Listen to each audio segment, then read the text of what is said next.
사회가 발전할수록 작은 자들에 대한 관심과 인권이 존중됩니다. 우리나라의 전통적인 사회 구조는 양반과 상놈 이렇게 되어 있었지요. 그러니까 너무나도 분명한 갑을 관계가 형성된 것이 우리 사회의 전통적인 문화였습니다.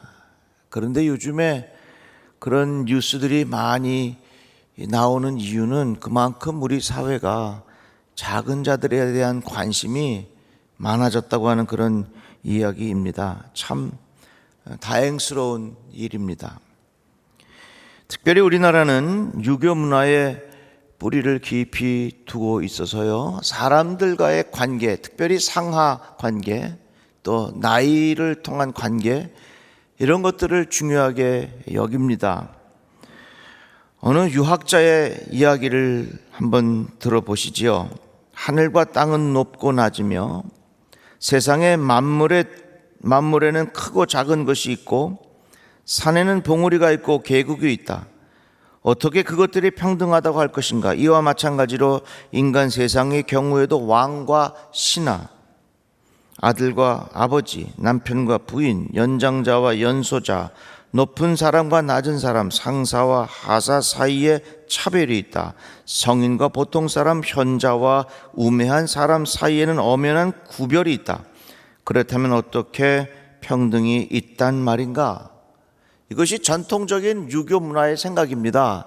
그래서 평등과 자유는 오히려 사회를 무질서하게 만든다, 이렇게 생각을 많이 하고 있지요. 그래서 근대 서구 사상의 기초를 놓은 개인주의는 천지간의 가장 나쁜 가르침이다, 이렇게 주로 이야기하는 것이 우리나라의 전통적인 문화입니다.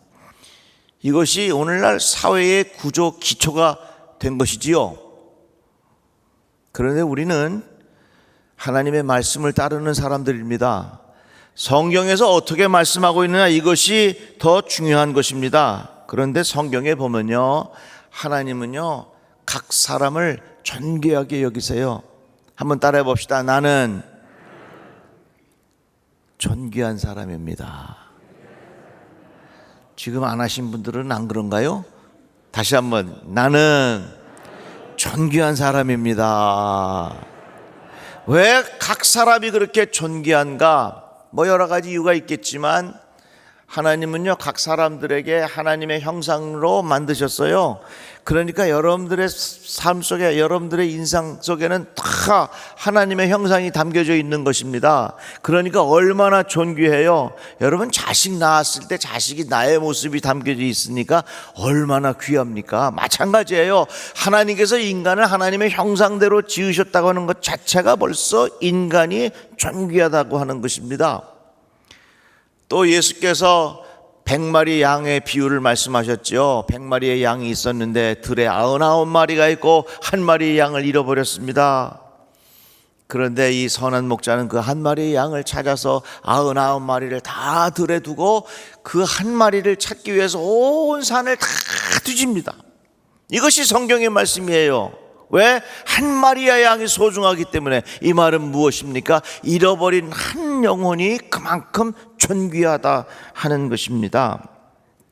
뿐만 아니라 예수님은 작은 자 안에 숨어 계신다 그랬어요. 헐벗은 자, 배우지 못한 자, 가난한 자, 배고픈 자, 절망에 빠진 자, 병든 자, 억압받는 자, 이렇게 사회적 약자의 작은 자 안에 예수님이 숨어 계신다, 이렇게 말씀을 하셨습니다. 그러니까 한 사람 한 사람이 얼마나 존귀해요. 우리 모두가 각 사람을 향하여 다 존귀하다 하는 마음을 가지고 살아야 됩니다. 요즘 가끔 뉴스를 들으면요, 어린아이들을 막 학대하는 경우가 있어요.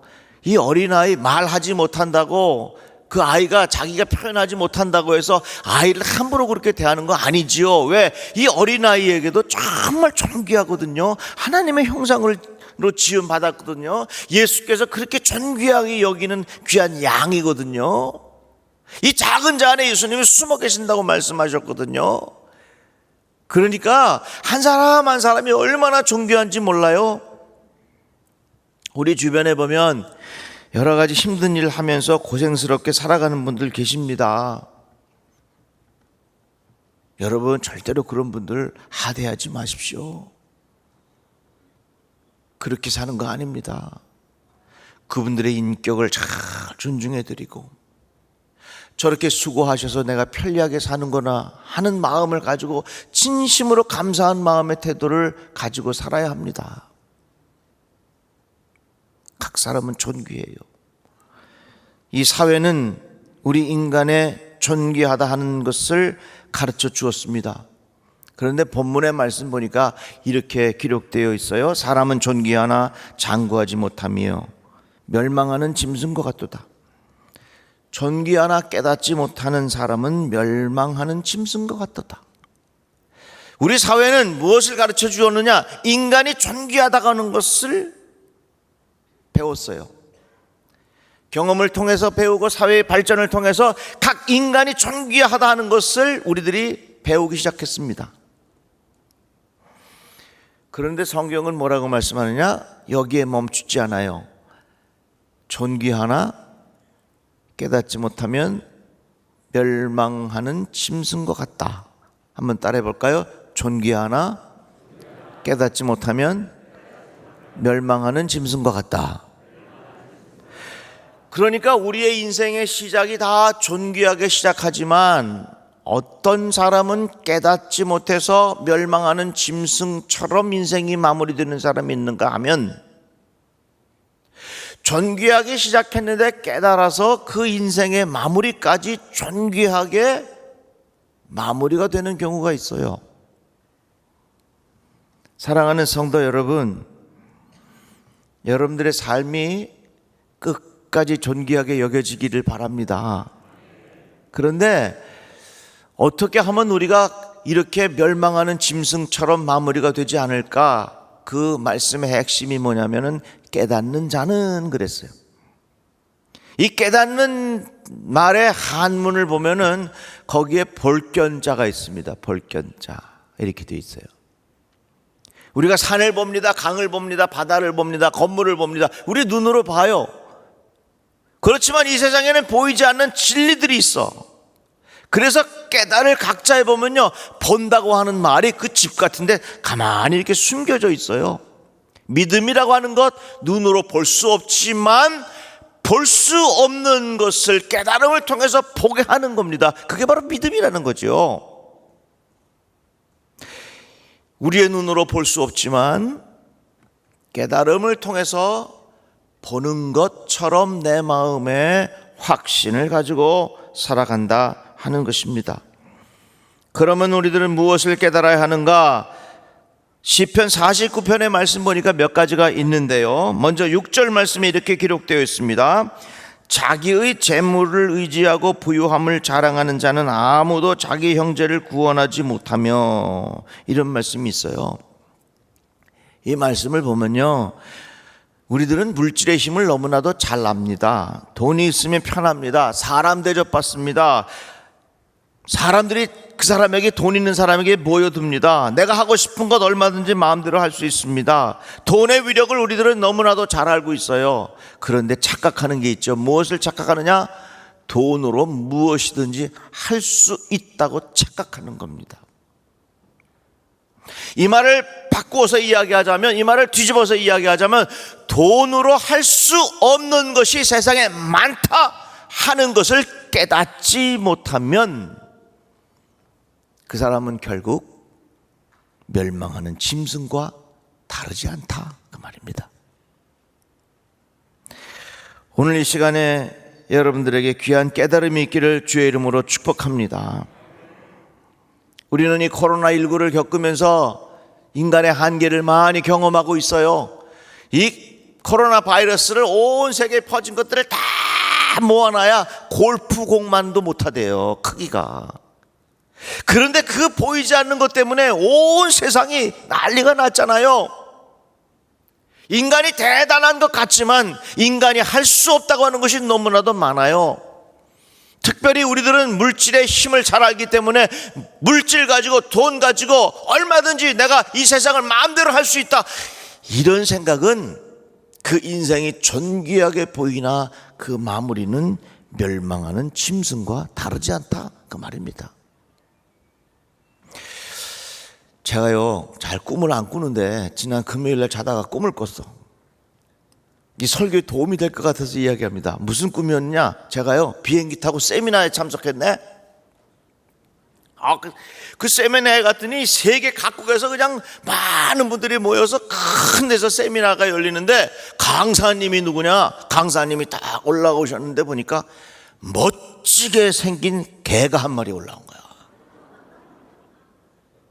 그 세미나의 주강사가 누구냐? 개야. 나도 거길 가서 앉아 있으니 참 내가. 근데 이제 강의를 시작하는데요, 그 개가 아주 잘생겼어. 이렇게 이야기하니까 또 그 옆에서 그 말을 알아듣고 다 또 통역을 해. 그러니까 여기 있는 사람들이 다 고개를 끄덕여. 그러고서 꿈을 깼어요. 무슨 꿈? 개꿈이야. 제가 그런 생각이 들어요. 야, 참 이 세상이 우리가 엉뚱한 개소리와 같은 게 이 세상에 너무나도 많구나. 우리의 생각이 엉뚱한 데 팔려있고, 우리의 정신이 엉뚱한 데 팔려있고, 우리가 이 세상에 정말로 이상한 말에 현혹돼서 이 세상의 질서를 잃어버리는 경우가 너무나도 많이 있구나 하는 것을 제가 느꼈어요. 여러분, 돈이 권력인 것 같지만 그 돈의 힘으로 할 수 없는 게 많아요. 세상에 권력이 대단한 것 같지만 그 권력으로 할 수 없는 것이 많아요. 인간의 경험이 할 수 있는 것들이 많이 있는 것 같지만 그것으로 할 수 없는 것들이 많다고 하는 것입니다. 가장 대표적인 것이 돈이지요. 물질을 가지고 할 수 없는 것이 많다고 하는 것을 깨닫지 못하면 그 사람은 존귀하나 멸망하는 짐승과 같다 말. 한번 따라해 볼까요? 돈 가지고 할 수 없는 것이 세상에는 많습니다. 요걸 깨달아야 우리 인생이 마지막까지 존귀하게 여김받는다, 그 말입니다. 그런데 물질의 힘을 믿는 사람은 무슨 착각이 있느냐? 천년만년 살 줄 알아. 10절 말씀 보니까 이렇게 표현합니다. 그러나 그는 지혜 있는 자도 죽고 어리석고 무지한 자도 함께 망하며 그들의 재물은 남에게 넘겨두고 떠나는 것을 보게 되리라. 뭘 깨달아야 되냐? 다 우리에게는 마지막이 있다는 것을 깨달으라, 그 말이요. 우리 모두에게 다 마지막이 있어. 우리에게는 이 세상을 다 마무리 짓고 하나님 앞에 갈 때가 온다 말입니다. 마지막이 있다고 하는 것을 깨닫는 사람은 끝까지 그 인생이 존귀하게 여김을 받아요. 메멘토 모리라는 말이 있습니다. 이 말은 무슨 뜻이냐? 자신의 죽음을 기억하라. 너는 반드시 죽는다. 내가 죽을 것을 기억하라 라고 하는 라틴어입니다. 그런데 이 메멘토 모리라는 말이 언제 생겼냐면 재밌어요. 로마 시대에요, 전쟁에 나갑니다. 장군이 크게 승리하고 돌아옵니다. 개선 장군이 돌아오지요. 그러면 시가 행진을 합니다. 노예들이 막 축하해 주면서 그들이 외칩니다. 뭐라고 외치냐? 메멘토 모리, 메멘토 모리, 메멘토 모리. 이게 어떻게 보면 걸맞지 않는 말 같아. 전쟁에서 승리하고 돌아온 개선 장군을 향하여 당신 축하합니다. 당신 수고했습니다. 당신 정말로 위대한 일을 했습니다. 이런 말을 해야 할 텐데, 그 개선 장군, 돌아온 장군을 향하여 하는 말이 뭐냐면 당신은 죽을 거다, 당신은 죽을 거다, 당신은 죽을 거다, 이 말을 했다는 겁니다. 여기에 지혜가 있어요. 우리가 성공했다 할지라도, 우리가 승리했다 할지라도, 내가 위대한 업적을 남겼다 할지라도 내 삶의 마지막이 있다는 것을 기억해라. 그게 인생을 존귀하게 마무리하는 방법이라. 내가 능력이 있고 내가 힘이 있고 권력이 있다고 해서 내 자신의 마지막을 인정하지 아니하는 사람은 존귀하나 그것을 깨닫지 못했기 때문에 짐승과 같이 멸망하리로다, 그런 말이죠. 돈이 많아 힘이 있고 권력이 있고 존귀해도요, 그 사람이 죽으면 시신은 화물칸에 싣게 됩니다. 그 몸이 그대로 있어도 그 영혼이 그를 떠나면 더 이상 사람과 같이 갈 수 없고 그 시신을 화물칸에 실어. 나를 나답게 만드는 것은 나의 몸이 아니라 내 안에 있는 영혼이라, 그 말이에요. 우린 다 살아있어요 지금, 그죠? 그 말은 뭐냐? 내 안에 뭐가 있어요? 한번 따라합시다. 나의 영혼이 있습니다. 다시 한번, 나의 영혼이 있습니다. 우리 영혼이 있어. 우리가 죄를 지면 막 그것에 대해 괴로워하죠. 그게 왜 그런 줄 아십니까? 내게 영혼이 있기 때문에 그런 거예요. 죽음이라고 하는 게 뭐냐? 영혼이 내 몸으로부터 분리되는 게 죽음이야. 오늘 본문 말씀 또 이렇게 말합니다. 그러나 하나님은 나를 영접하시리니 이러므로 내 영혼을 스오르의 권세에서 건져내시리로다. 이 말씀은 뭐냐면, 죽음 이후에 하나님은 내 영혼을 영접하신다. 내 영혼을 스오르의 권세에서 건져내신다. 내 영혼을 버리지 아니하시고 하나님은 내 영혼을 영접하셔서 나에게 영생의 은혜를 주신다. 이것을 깨닫지 못하면 존귀하나 멸망하는 짐승과 같다, 그 말이요. 우리 다 사람이요, 인간이요. 인간이라는 말은 뭐예요? 나의 영혼이 있다는 말이에요. 한번 따라해 볼까요? 다시 한번, 나는 짐승이 아닙니다. 나는 짐승이 아닌데 인생을 짐승처럼 살아. 짐승처럼 사는 사람은 어떻게 하냐? 자기의 영혼을 돌보지 않아. 자기의 영혼을 인정하지 않아. 이것은 존귀하나 깨닫지 못하였기에 짐승처럼 멸망하는 인생이 되는 거예요. 역사에 보면요, 수많은 사람들이 똑똑했습니다. 나름대로 멋있는 작품도 많이 남기고 글도 많이 썼습니다. 그래서 사람들에게 존귀하게 여김을 받았습니다. 그러나 그의 영혼을 인정하지 아니하고 영혼의 세계를 인정하지 아니하고 우리의 영혼의 주인이 되신 하나님을 인정하지 아니하는 사람의 마지막은 존귀하나 깨닫지 못했기에 멸망하는 짐승과 다르지 않다. 전도서 말씀에 보면 이런 기록이 있습니다. 흙은, 이건 뭐예요? 우리 몸이에요. 흙은 여전히 땅으로 돌아가고 영은 그것을 주신 하나님께로 돌아가기 전에 기억하라.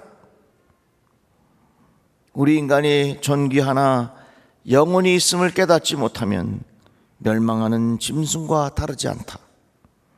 인간이 존귀하나 죽음 이후에 우리의 영혼이 하나님께로 돌아간다는 것을 깨닫지 못하면 존귀하나 우리의 인생은 짐승과 다르지 않다. 오늘 여러분들의 마음속에 이런 귀한 깨달음이 있기를 주의 이름으로 축복합니다. 괴테라고 하는 사람은 얼마나 좋은 작품을 많이 썼어요. 그러나 그의 마음속에 영혼의 세계를 인정하지 않으니 마지막 유언이 어둡다 어둡다 나에게 빛을 달라.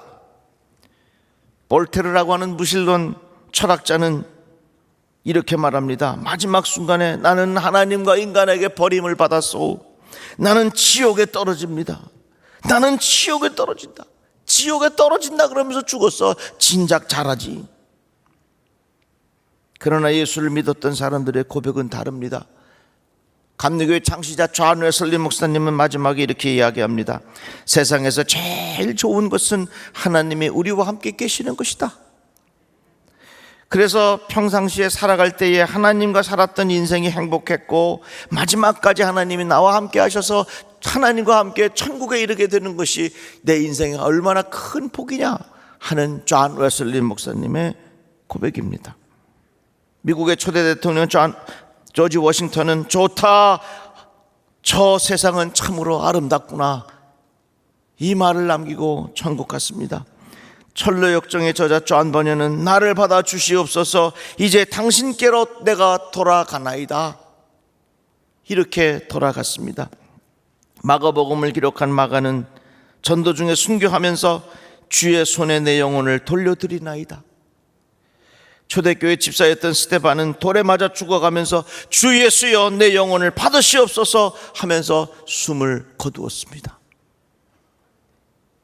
여러분, 이 사회는 인간의 존귀함을 다 가르쳐 주었어. 그런데 아무리 인간이 존귀해도 이것을 깨닫지 못하면 멸망하는 짐승과 같도다. 나에게 영혼이 있음을 깨달으시기를 바랍니다. 언젠가는 마지막 때에 내 몸으로부터 내 영혼이 분리된다는 것을 깨달으십시오. 하나님께서 나를 영접하여 주시고 나에게 새하늘과 새 땅을 보여주신다는 약속의 확신이 여러분들에게 있기를 주의 이름으로 축복합니다. 찬송가 479장에 보면요, 괴로운 인생길 가는 몸이 평안히 쉴 곳이 아주 없네. 걱정과 고생이 어디든 없으리 돌아갈래 뭐야 하늘나라. 꽤 오래전에 제가 저기 시골에 하관 예배 드리러 갔어요. 우리 교인제 하관 예배를 드리는데 아주 추운 겨울이었습니다. 그냥 찬바람이 쌩쌩 불고 말이죠, 눈보라가 확 날리는데 하관을 하고 이 찬송을 부르는 거예요. 이야, 실감나대. 광야의 찬바람 불더라도. 한번 생각해 보세요. 이 찬양을 부르는데 얼마나 가슴이 쨍한데, 앞으로 남은 길 멀지 않네. 제가 그때 젊었었거든요. 그런데 그 하관식 할 때 이 상황에서 이 찬송을 부르는데 나도 마지막이 있다고 하는 것을 그때 깨달았어요. 우리 목사님들이요, 같은 연령층에 비해서 조금 성숙합니다. 뭐 믿거나 말거나. 다른 이유가 아니라 성도들이 천국 가는 모습을 자주 보잖아요. 중환자실에도 가고 고통 중에 있는 성도들도 많이 보면서 그런 것들을 통해서 이런 깊은 깨달음을 얻는 거예요. 제가 그랬어요. 여기에 앞으로 남은 길 멀지 않네, 산 넘어 눈보라 세차게 불어도 돌아갈 내 고향 하늘나라, 날 구원하신 주 모시옵고 영원한 영광을 누리리라. 그리도 성도들 한자리 만나리 돌아갈래 고향 하늘나라. 사랑하는 성도 여러분, 이 세상은요, 인간의 존귀함을 인정합니다. 참으로 다행스러운 일입니다. 그러나 존귀하나 깨닫지 못하면 멸망하는 짐승과 같다는 귀한 말씀의 진리를 꼭 명심하시고 끝까지 우리의 인생이 하나님과 사람들 앞에 존귀하게 되기를 주의 이름으로 축복합니다.